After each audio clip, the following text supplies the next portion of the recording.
하나님 말씀 증거하면서 함께 은혜를 받고자 합니다. 제목을 같이 하겠습니다. 보배롭고 존귀한 사람들. 네. 제가 이 말씀을 준비하면서 장경동 목사님 인사가 생각이 났습니다. 그분은 자기 교회에서 설교할 때 꼭 그렇게 인사합니다. 당신은 보배롭고 존귀한 사람입니다. 당신은 두고 복기에도 아까운 사람입니다. 저는 꼭 그렇게 인사하고 또 설교를 시작했는데 지금은 그분 설교를 잘 안 보고 있어서 잘 모르겠어요.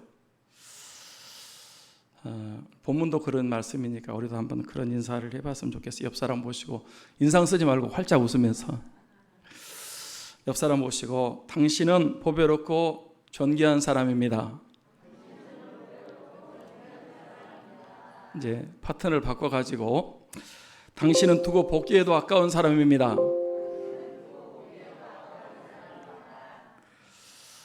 어떻습니까? 좋죠? 그런데 그런 인사한 말과 이제 그런 말은 장경동 목사가 만들어낸 것입니까? 누가 그렇게 말씀하셨다고 알고 있습니까? 오늘 성경에서 그렇게 말씀하고 있는 거예요. 그 목사님 처음에 특허가 아니고 그분도 성경 말씀 가지고 그렇게 인사를 하는 거죠. 하나님께서 구원받은 사람들, 이스라엘 백성들, 저와 여러분 향해서 그렇게 말씀하고 계신다는 것이죠. 우리 하나님은 지금도 구원받은 저와 여러분들을 보시고 그렇게 말씀하실 줄 믿습니다. 아무개야 자기 이름을 넣고 너는 보배롭고 존귀한 사람이다. 너는 내가 두고 보기에도 아까운 사람이다. 나는 내가 봐도 별 볼 일 없는 사람 같고 나는 별로 잘생기지도 못했고 돈도 없고 잘하는 것도 별로 없고 부족함 많고 실수 허물투성이고 중요하지 않는 사람 같이 보이는데 하나님은, 예수님은 그렇게 보시지 않는다는 것입니다. 하나님은, 예수님은 저와 여러분들을 너는 보배롭고 존귀한 사람이야. 너는 두고 보기에도 아까운 사람이다. 그렇게 보시고 그렇게 말씀하고 계시는 줄 믿습니다. 사람은 자화상이, 자존감이 건강해야 상처를 안 받아요. 누가 뭐라 그래도 그 자존감이 꽉 차 있고 건강한 자화상, 뭐 그래봤자 나는 하나님이 나를 사랑하시는데. 제가 이번 주 어떤 황등 가서 춘천에 어떤 자매를 만났는데 아버지가 굉장히 부자예요. 춘천에서 알아주는 사람이야.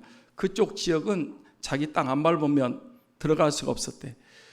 그래가지고 이 아버지가 굉장히 자존감을 불어넣어줘가지고 아주 당당하게 살아가는 거 있죠.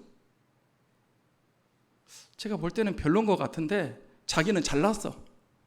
누가 뭐라 그래도 상관없어요. 사람은 이 자화상, 자존감이 건강해야 상처도 안 받고 행복하게 살 수 있고 승리의 삶을 살 수 있다. 왜 자꾸 우울해지고 자꾸 이게 자책감에 빠지냐 그러면 이 자화상이, 자존감이 건강하지 못해가지고 스스로 자꾸 그렇게 만든단 말이에요. 여러분, 그 출애굽한 이스라엘 백성의 자화상은 무엇이었습니까? 우리는 메뚜기 같다. 가난한 사람들은 크게 보고 자신들은 메뚜기 같다. 그래서 어떻게 됐다 그랬어요? 광야 생활 실패했습니다. 가나안 땅 못 들어가고 말았습니다. 그런데 누구는 들어갔습니까? 여호수아와 갈렙은 그 두 사람은 건강한 자화상을 자존감을 갖고 살았고 그래서 구원도 받고 가나안 땅에도 들어가고 기적도 체험하고 축복도 받은 줄 믿습니다.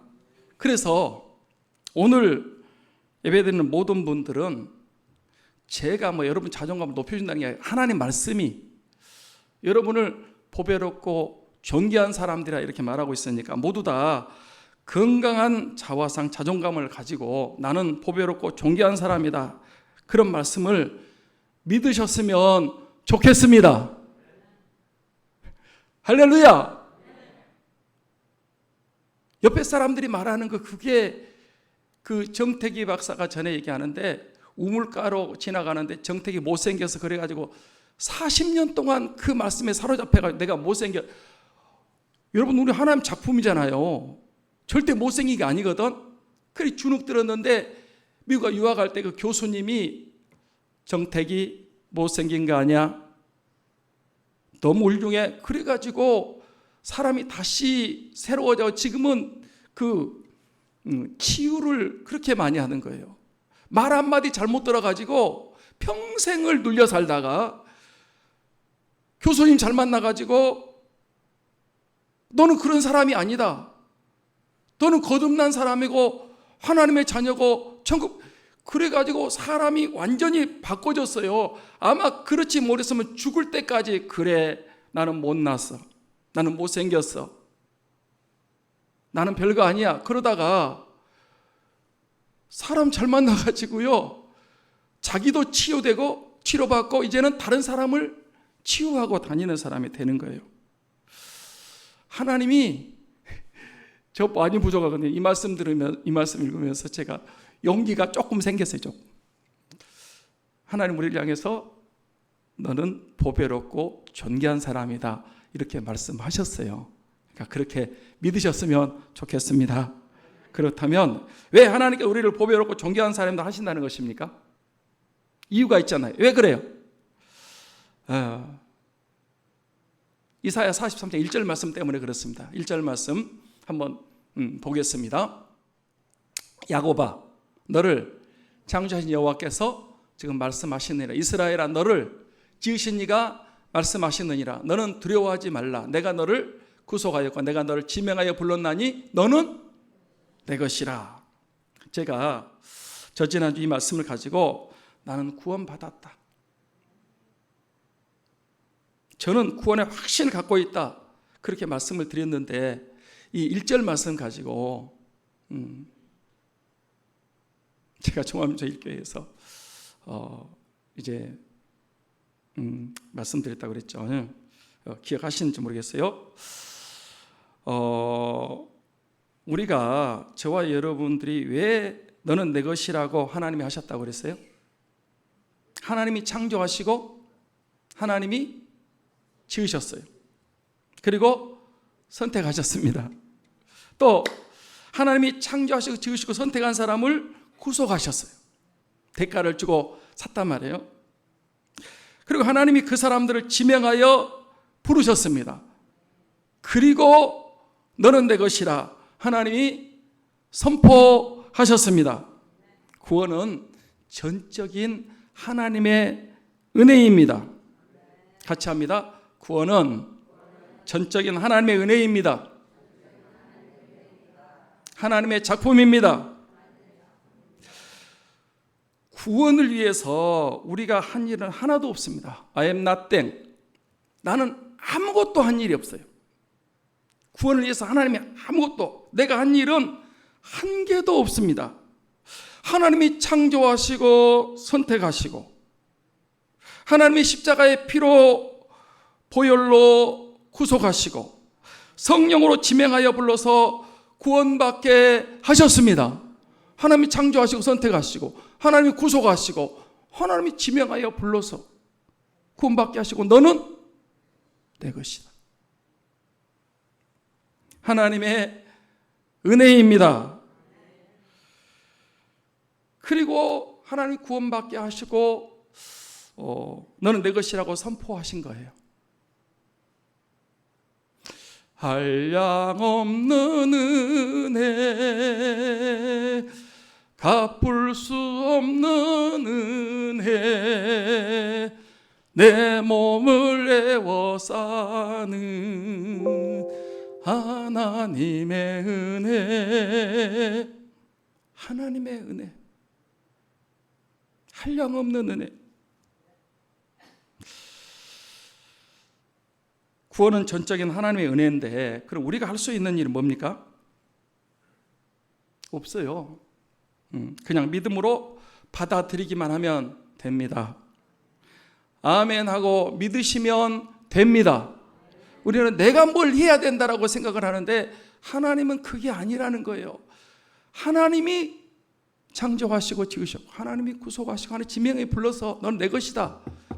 하나님이 100% 구원의 은혜를 하셨어요. 그냥 우리는 너무 감사하죠. 그냥 받아들이고 아멘하고 믿으시면 되는 거예요. 그리고 그 하나님의 은혜가 너무 감사하기 때문에 감사도 드리고 예배도 드리고 사랑하며 순종하면 되는 것입니다. 구원 밖에서 믿는 것이 아니고요, 구원은 믿음으로 받았고 이제 그 은혜 감사해서 믿고 지금은 이제 상 받기 위해서, 복 받기 위해서 믿는 것입니다. 너는 내 것이다. 하나님 구원 받게 하고, 그 다음에 하나님이 보호하시고 지켜주시고 함께 하시고 책임지신다는 거예요. 2절 말씀을 보겠습니다. 같이 봅니다. 내가 물 가운데로 지날 때 내가 너와 함께 할 것이라. 강을 건널 때 물이 너를 침몰하지 못할 것이며, 내가 불 가운데 지날 때 타지도 아니할 것이요 불꽃이 너를 사르지도 못하리니. 너는 내 것이다. 하나님의 자녀 구원받는 사람들이 되게 하시고 보배롭고 존귀한 사람들, 그런 사람들을 하나님께서 어떻게 보호하시고 지켜주시고 함께 하시고 도와주신다, 그렇게 말씀하셨습니까? 약속하셨습니까? 물 가운데를 지날 때가 내가 너와 함께 하시다. 그 다음에 강을 건널 때 물이 너를 침몰하지 못할 것이다. 그 다음에 불 가운데 지날 때 불이 타지도 아니할 것이요 불꽃이 너를 사르지도 못하리니. 여러분, 이스라엘 백성들이 물 가운데를 지날 때 함께 하시고 구원받은 사건, 물 가운데 지날 때 내가 너와 함께 할 것이라. 그 사건이 어디 나오죠? 출애굽기 14장 21절입니다. 같이 봅니다. 모세가 바다 위로 손을 내밀매 여호와께서 큰 동풍이 밤새도록 바닷물을 물러가게 하시니 물이 갈라져 바다가 마른 땅이 된지라. 보세요. 모세가 바다 위로 손을 내밀었어요. 그랬더니 하나님께서 큰 동풍을 밤새도록 동풍을 불어서 바닷물이 물러가게 하셨어요. 물이 갈라졌어요. 그리고 그 바다가 마른 땅이 되었다. 침몰했어요? 침몰하지 못했어요? 물이 이스라엘 백성 침몰하지 못했어요. 자, 14장 29절도 한번 보겠습니다. 29절 같이 봅니다. 그러나 이스라엘 자손은 바다 가운데를 육지로 행하였고 물이 좌우에 벽이 되었더라. 이스라엘 자손은 바다 가운데로 통과하고요, 물이 좌우에 벽이 되었더라. 물이 침몰하지 못하고 벽이 돼 벽 사이로 이렇게 걸어갔다는 거죠. 여러분, 그 십계 영화 보셨습니까? 네. 그 영화 보십시오. 모세가 지팡이를 들고 홍해 바다의 일을 가리키자 큰 동풍이 불어왔어요. 그래서 바닷물을 밀어내고 가르고 땅을 마르게 했어요. 이스라엘 백성이 홍해 바다를 건너는데 그 바닷물이 좌우에 벽이 돼가지고 그들을 침몰하지 못하도록 지켜줬던 것을 볼 수 있습니다. 저 처음에 그 영화 보면서 야, 어떻게 촬영했을까? 기술이 좋아서 이 바닷물이 막 넘실거리는데 거기 60만, 200만 명이 거기를 통과하는 거예요. 이스라엘 백성들이 홍해 바다를 건너가는데 물이 침몰하지 못하도록 하나님께서 지켜주신 줄 믿습니다. 네. 그런데 애굽 사람들, 애굽 군사들 어떻게 되는지 아십니까? 네. 출애굽기 14장 28절입니다. 같이 볼까요? 물이 다시 흘러 병거들과 기병들을 덮되 그들의 뒤를 따라 바다에 들어간 바로의 군대를 다 덮으니 하나도 남지 아니하였더라. 자, 이거 보세요. 이스라엘 백성들은 물 가운데로 통과해도 하나님이 어떻게 하셨다? 지켜주셨어요. 좌우에 벽이 되고 물이 침몰하지 못하도록 안전하게 한 사람도 낙오되지 아니하고 다 무사히 건너갔습니다. 그런데 애굽 사람들 어떻게 됐다고요?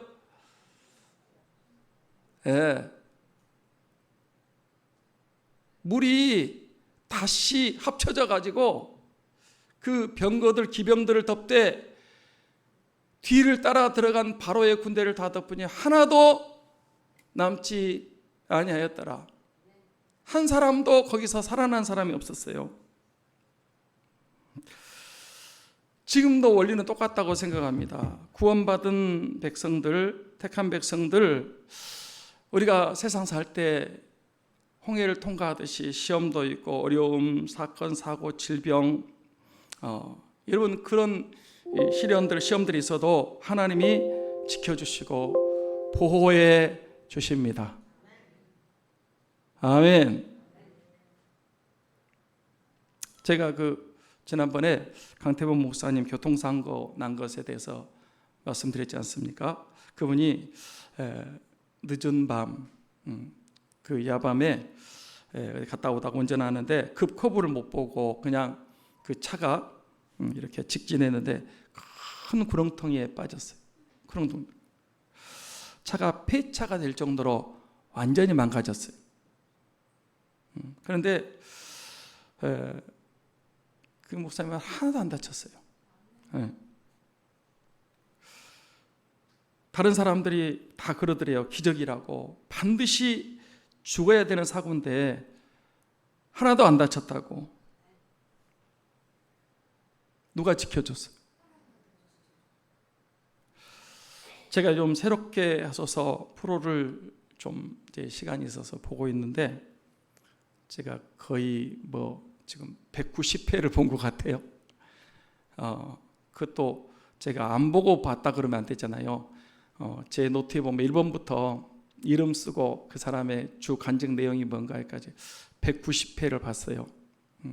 쭉 이렇게 쓰면서 이제 요즘 코로나라 그렇잖아요. 성경 보고 제가 책, 송기철 박사님 책 읽고 그 다음에 그 간증 이게 이제 좀 듣고 그렇게 해요.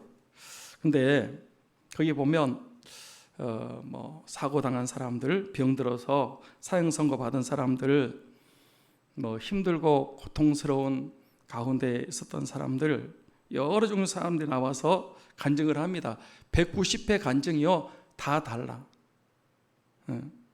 190명의 사연이 탤런트도 있고요, 사장도 있고 일반 평신도도 있고 다 달라요.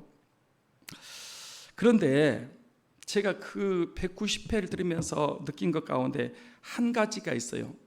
그분들이 자기 볼 때는 큰일이었어요. 죽을 것 같았어요. 너무너무 힘들었어요. 큰 병에 걸렸어요. 그런데 하나가 있어요. 하나님께서 그런 사고 가운데, 그런 질병 가운데, 그런 어려움 가운데, 그 말로 할 수 없는 환경 가운데서 하나님이 보호하시고 지켜주시고 구원받게 하셨다는 거예요.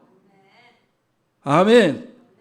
그러니까 이제 새롭게 와서 간증 프로에 나오고 그걸 이제 보여주면서 나도 이러니까 당신도 용기를 내라, 그런 말씀 아니겠습니까? 왜 그럴까요? 왜 이스라엘 백성이 홍해 바다 가운데서 침몰치 못하도록 그 엄청난 물이 침몰치 못하도록 왜 애굽 사람들은 들어가서 조금 가는데 그냥 다 덮쳐가지고 한 사람도 빠져나오지 못하고 다 죽고 왜 택한 백성들을 그렇게 지켜주셨을까요? 이유가 뭐예요? 네. 너는 내 것이라. 하나님의 백성이기 때문에 그렇습니다. 보배롭고 존귀한 백성이기 때문에 그렇습니다. 하나님이 지켜주신 거예요. 험한 시험 물 속에서 물이 엄몰치 못하도록 하나님 지켜주시고 보호해 주실 줄 믿습니다. 믿으셔야 마음에 평안함이 있어요. 400장 찬송을 부르겠습니다.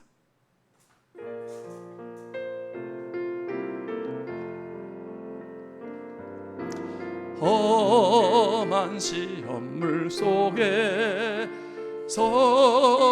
나를 지켜주시고 노한풍랑 지나도록 나를 숨겨주소서. 주여 나를 도보시사 고이 품어주시고 험한 풍파 지나도록 나를 숨겨주소서. 권세 능력 무하나서 모든 시험 이기고 풍랑까지 다스리는 주님 앞에 비오니 주여 나를 도보시사 고이 품어주시고 험한 풍파 지나도록 나를 숨겨주소서. 죄악길에 빠지니 깜깜한 데 헤매며 부르짖는 나에워 들으소서 내 주여. 주여 나를 도보시사 고이 품어주시고 험한 풍파 지나도록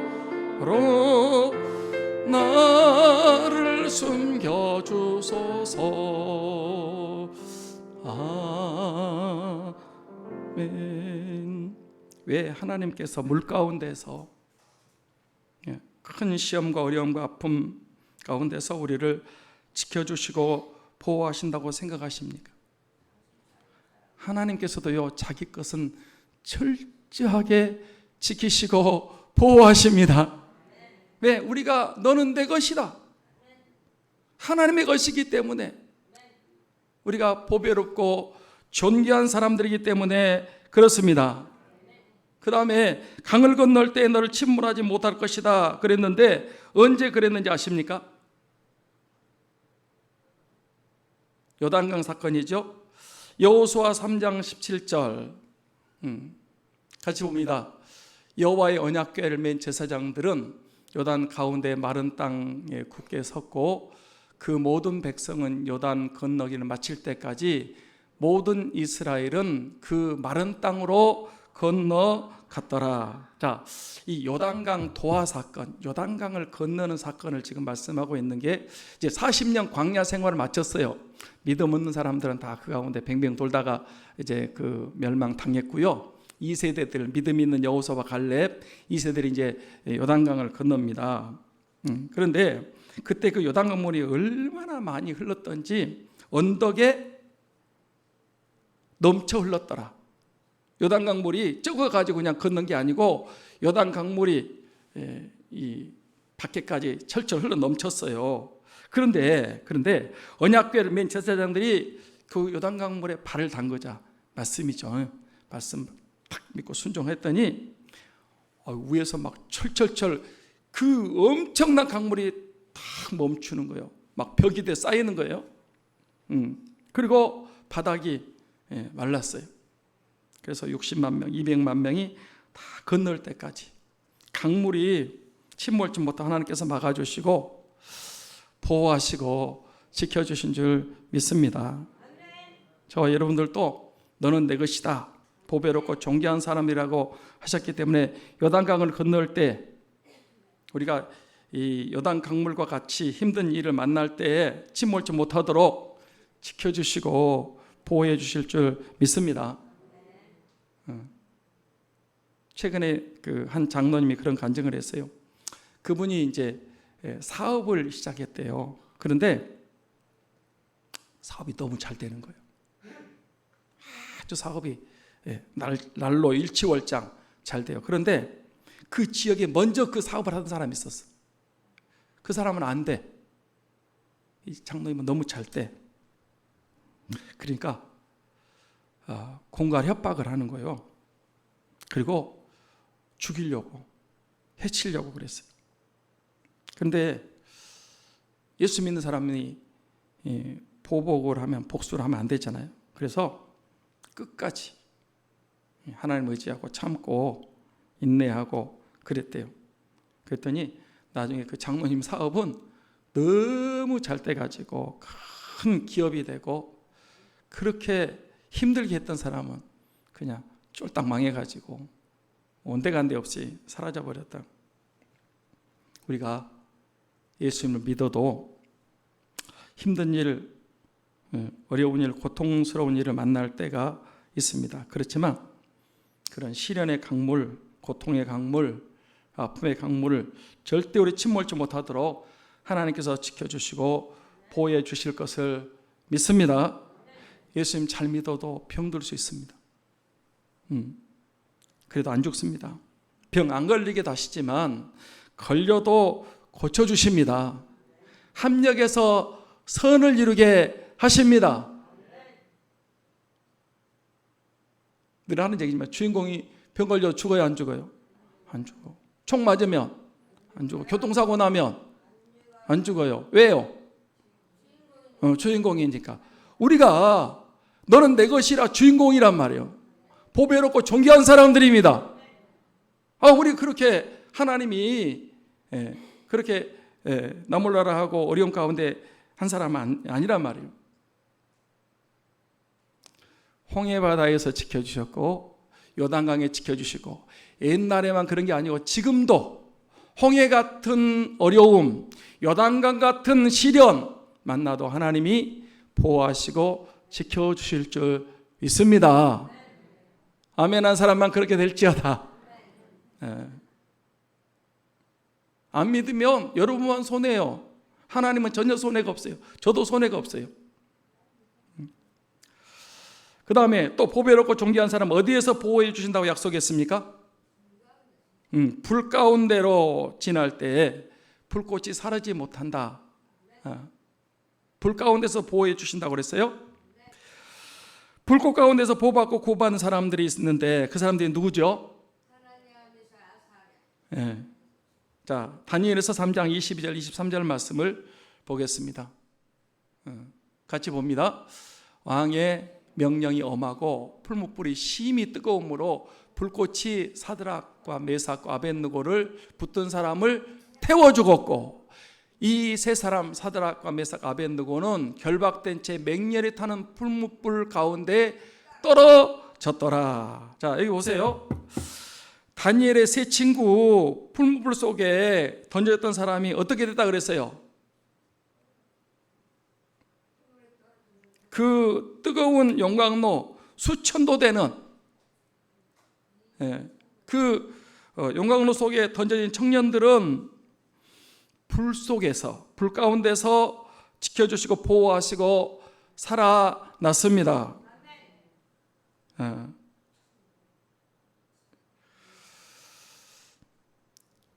그런데 얼마나 뜨거웠던지 그 세 청년을 데리고 갔던 사람들은 어땠어요?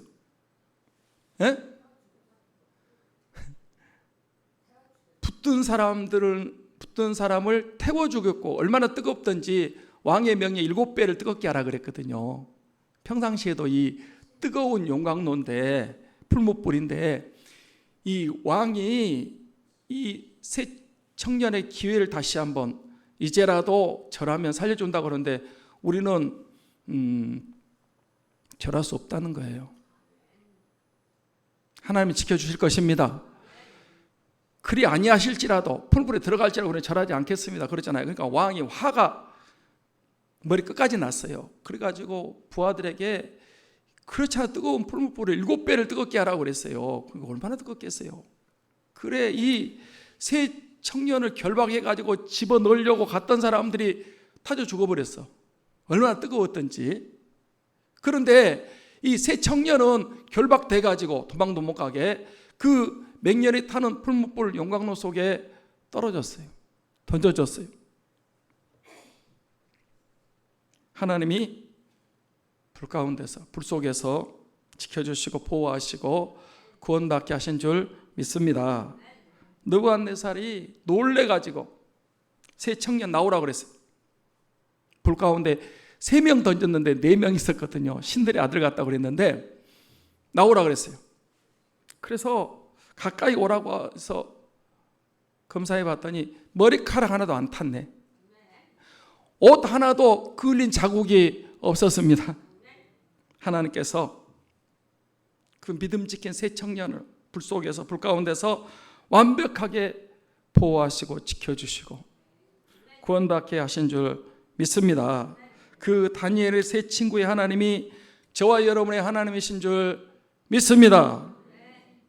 물은 시험이고 시련이고 아픔이고 어떤 그런 힘든 일이라고 하면 불은 뭐라고 했을까요? 불은 고난이고 핍박이고 박해다, 이렇게 말할 수 있어요. 그런 물 속에서, 시험 속에서도 하나님이 건져주시고요. 그 다음에 불, 고난과 핍박과 박해와 이런 가운데서도 이제 건져주시고 보호해 주시겠다, 그런 말씀으로 이제 생각이 들었습니다. 여러분, 그 안니숙 여사가 쓴 죽으면 죽으리라 하는 그 책을 읽어보신 분 있습니까? 죽으면 죽으리라, 저 그 책 처음에 읽을 때 굉장히 많이 감명을 받았거든요. 그분이 일제 강점기 때 죽으면 죽으리라, 그리고 신사참배 하게 하잖아요. 근데 그분 안 했어요. 주기철 목사님, 손양원 목사님, 또 박관준 장로님, 안니숙 그 처녀였어요. 그런데 어떤 믿음이 있는지 절대 안 했어요. 신사참배 안 하고 믿음 지키는데 고문도 받고 감옥도 들어가고 박해도 받았어요. 8월 17일 날 죽이려고 그랬대요. 15일 날 항복해가지고 살아나왔어요. 죽으면 죽으리라, 죽으면 살리라.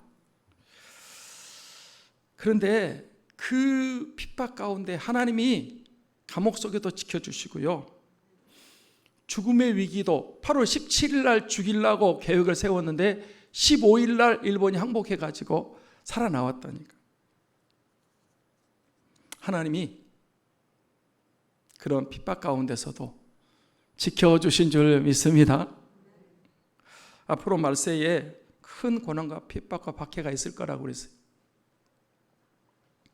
겁먹을 필요는 없다고 생각해요. 왜냐하면 불 속에서, 불 가운데서 지켜주신 하나님께서 보배롭고 존귀한 백성들, 그 핍박과 박해 가운데 지켜주시고 보호해 주실 것을 믿습니다. 450장 3절이죠. 450장 3절. 불같은 시험 많으나, 불같은 시험 많으나 겁내지 맙시다. 구주의 권능 그 신이 이기고 나게. 다시 한번 합니다. 불같은 지어 많으나 겁내지 맙시다. 구주의 권능 그 신이 이기고 나겠네. 하나님이 물속에서도 지켜주시고 불 가운데서도 보호해 주셨습니다. 어떤 시험 가운데 지켜주시고 어떤 고난 속에서도 핍박과 박해 가운데 보호해 주십니다. 여러분, 이게 믿어지면요, 너무 좋은 거예요. 자, 이제 본문 3절 말씀을 같이 읽겠습니다. 같이 봅니다. 대저 나는 여호와 내 하나님이요 이스라엘의 거룩한 이요 내 구원자임이라. 내가 애굽을 너의 속량물로 구스와 스바를 너의 대신하여 주었노라.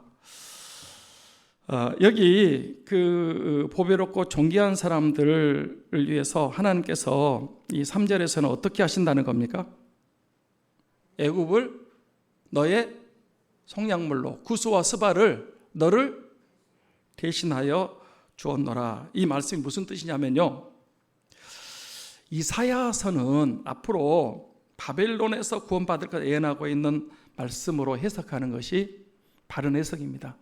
출애굽은 이제 그 애굽에서 430년 만에, 그리고 한 번 더 종살이 했잖아요. 바벨론에 70년 포로 생활하는 거예요. 여러분, 이스라엘 백성들이 나라가 망해서 바벨론의 포로로 끌려갔어요. 왜 그런지 아십니까? 세 가지 때문에 그렇죠. 하나, 우상숭배고, 우상숭배하면 안 돼요. 또 하나는 불신앙과 불순종입니다. 우리가 말씀에 온전하게 순종하셔야 돼요. 아멘. 구원은 믿음으로 받았지만 하나님을 믿고 의지하고 순종하는, 그게 진짜 믿는 거예요. 여러분, 믿는다고 하면서 순종하지 않는 것은요, 안 믿는 거예요. 그거 아셔야 돼요. 나 교회 다니고 예배 드리는데 여러분, 말씀대로 안 살고 순종하는, 주일 성수, 온전한 11조 생활 안 하고 이렇게 안 하는 것은 저기는 종교 생활하고 있는 거지 믿는 게 아니에요. 있는 것은 온전한 순종이 있어야 됩니다. 또 하나는 회개하지 않고 선지자들을 핍박 박해하고 죽였어요. 하나님 우상 숭배하는 사람, 불신하고 불순종의 사람들을 향해서 선지자들을 세우셔서 회개하라고, 돌아오라고 권면했는데 그 말 듣기 싫다고 죽여버렸어요. 이 회개가 은혜입니다. 회개해야 지옥 가지 않고 천국 갑니다. 회개해야 회복됩니다. 회개해야 고침받습니다. 회개해야 되는 거예요. 근데 회개하라고 한다고 죄종 핍박하고 그러면 안 돼요. 자, 이스라엘 백성들이 바벨론에 망했고 포로로 끌려가서 70년 동안 종살이하고 노예 생활을 하는데, 그때 그들이 하는 일이 뭐였어요? 우는 거였어요. 회개하고 기도했어요. 바벨론 강가에서 울었어요. 눈물 흘리며 씨를 뿌렸어요. 그랬더니 하나님께서 그 거대한 바벨론 나라, 절대 안 무너질 것 같은 그 나라를 고레스를 통해서 바벨론 제국을 무너뜨리고 망하게 하시고 이스라엘 자손들에게 자유와 해방을 주신 것입니다. 지금도 우리가 눈물로 기도해야 됩니다. 구원은 하나님이 하십니다. 택하는 기도를 들으시고 너 기도를 멈추지 마라. 찬송이 은혜가 됐습니다. 나는 기도 쉬는 죄를 범치 않으리. 그 찬송도 은혜가 됐습니다. 이스라엘 바벨론에서 해방받을 수 있는 것은 꿈만 같았습니다. 이루어지지 않을 거예요. 애굽에서 나오는, 애굽은 또 거기서 430년에 나오는 것도 참 어려웠지만 바벨론 지금은 세계 최강의 나라거든요. 어마어마한 군대가 있고 어마어마한 그런 세력이에요. 그런데 안 이루어질 것 같은데 하나님께 눈물로 기도했어요. 하나님이 바벨론 제국을 멸망시키고 이스라엘에게 해방을 주셨습니다. 고레스 왕을 세우셔서 바벨론 망을 하시고 이스라엘의 자유해방을 주신 거죠. 우리가 볼 때 통일이 힘들어 보입니다.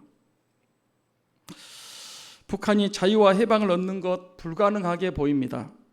그러나 저와 여러분이 기도할 때 하나님 우리 기도 응답하셔서 통일도 주시고 북한의 자유와 해방도 주실 줄 믿습니다.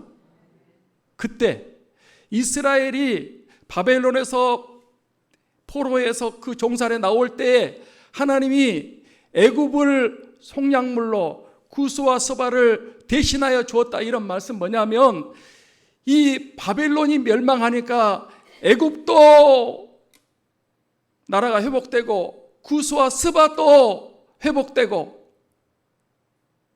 하나님이 이스라엘을 구원하시기 위해서 바벨론 제국을 무너뜨리시고 애굽과 스바와 구스를 다시 회복시켜 주시면서 이스라엘을 구원받게 하셨습니다.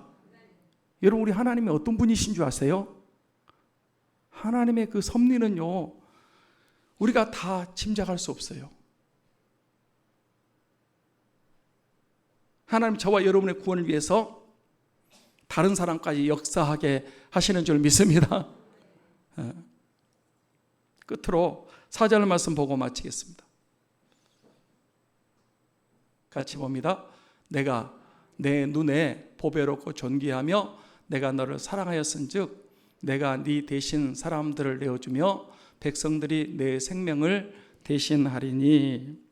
사랑하는 성도 여러분, 하나님께서 네가 내 눈에 보배롭고 존귀하며 너를 사랑하였으니 그랬는데 왜 그렇다고 생각하십니까? 왜 그렇다고 지금까지 말씀을 드렸죠?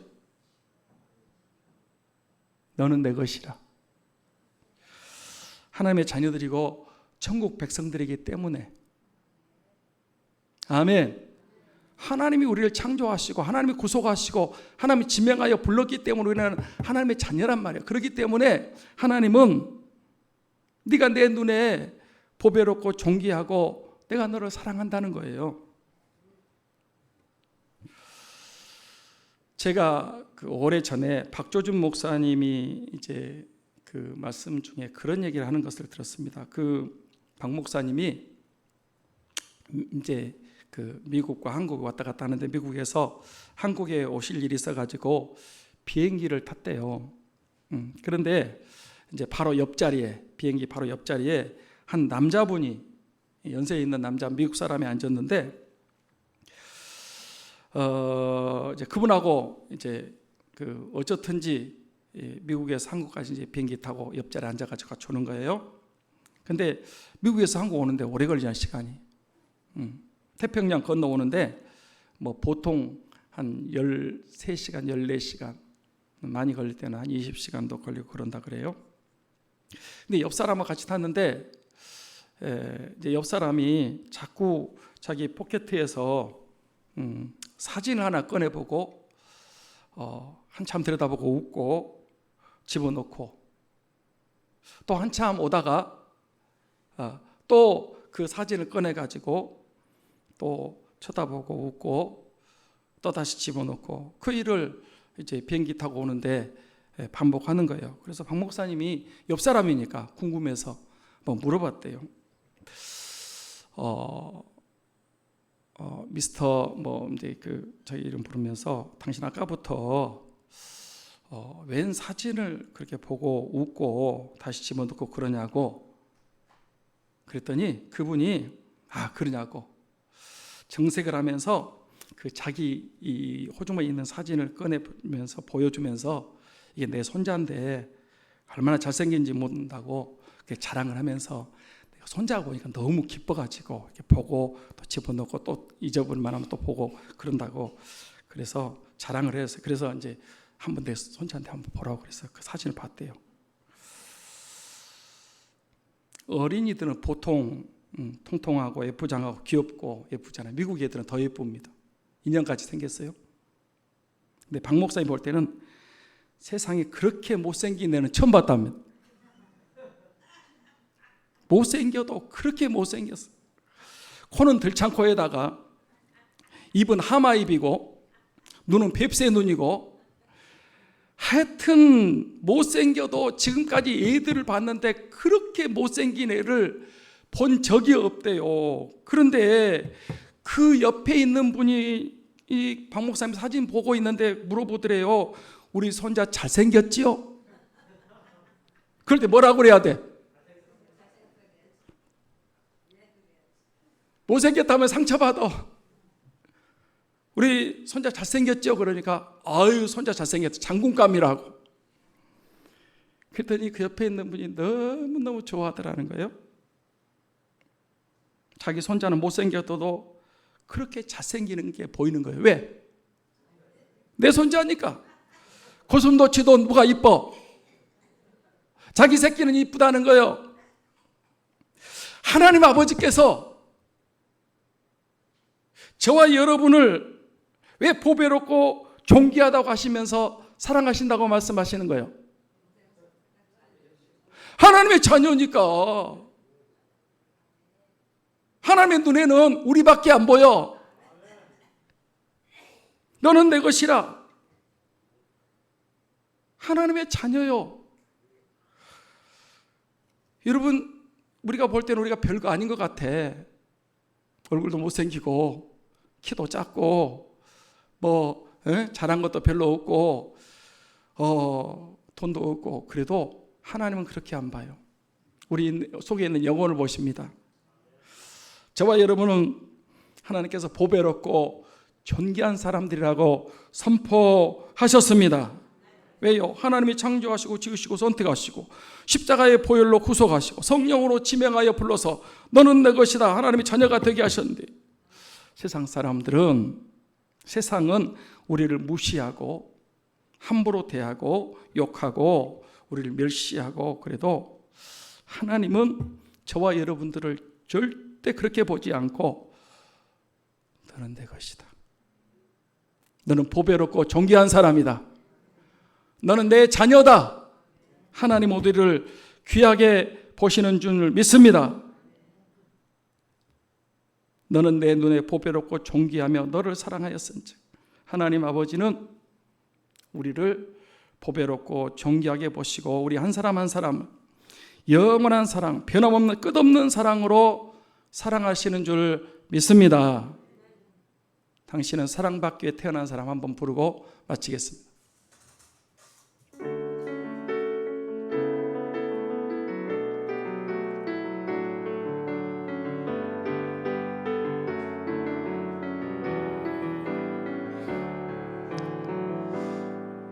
당신은 사랑받기 위해 태어난 사람, 당신의 삶 속에서 그 사랑받고 있지요. 당신은 사랑받기 위해 태어난 사람, 당신의 삶 속에서 그 사랑받고 있지요.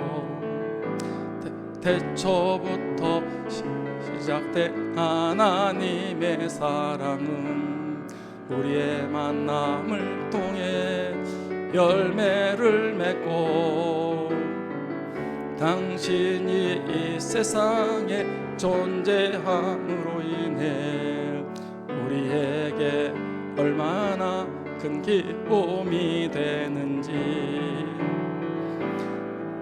당신은 사랑받기 위해 태어난 사람, 지금도 그 사랑 받고 있지요. 당신은 사랑받기 위해 태어난 사람, 지금도 그 사랑 받고 있지요. 할렐루야. 여러분, 아까 처음에 말씀드린 대로 우리는 자화상이 건강해야, 자존감이 확실해야 되는 거예요. 그래야 여러분 이 세상에 성공적인 삶을 살고요, 승리의 삶을 살고요, 그리고 이런 풍성한 삶을 살 수가 있어요. 여러분, 우리는 너는 내 것이라. 저는 그때부터 한 번도 제 구원에 대해서 의심한 적도 없고 흔들려 본 적이 없어요. 내가 하나님이 나를 구원하셨는데, 예, 이 확실한 거예요. 그리고 하나님은 구원받은 백성을요, 물 가운데 지날지라도, 강물 속에 가도, 바다 속에 가도, 어떤 가운데도 하나님 지켜. 여러분, 불 속에 들어가도 불꽃이 사라지지 못하도록 하나님이 지켜주십니다. 아무나 그런 게 아니고 하나님의 자녀만 그렇습니다. 너는 내 것이라. 하나님 백성만 그러는 거예요. 세상 사람은요, 물속에 다 빠져 죽어요. 불 속에 들어가서 다 타져 죽어요. 왜 우리를 그렇게 보호하시는 거예요? 하나님의 자녀이기 때문에, 보배롭고 존귀한 사람들이기 때문에 그렇습니다. 우리 때문에 다른 사람까지 대신 주시면서 우리를 이렇게 하나님이 구원하신 거예요. 그리고 내가 너를 보배롭고 존귀하게 여긴다. 내가 너를 영원히 사랑한다. 이 하나님이 나를 사랑하시는 그 사랑받게 태어난 사람이고요. 나 자신을 그렇게 멸시하고 자꾸 무시하고 그러지 마세요. 내가 얼마나 소중한 사람인지, 내 안에 있는 영혼이요, 정말 귀한 거예요. 한 영혼 천하보다 귀한 건데, 여러분 이거 기억하시면서, 물론 아직도 우리 상황이 녹록지 않습니다. 그렇지만 분명한 것은 내가 구원받는 하나님의 사람이고, 너는 내 것이라, 천국 백성이고, 하나님의 세상 끝날까지 저와 여러분을 보호해 주실 것입니다. 나 때문에 주위 사람들을 다 이용해서라도 기어이 하나님 우리 구원받게 하실 거고요. 하나님 우리를 보배롭고 존귀한 조제로, 우리를 하나님의 그 아가페 사랑으로 우리를 사랑하십니다. 기도하겠습니다.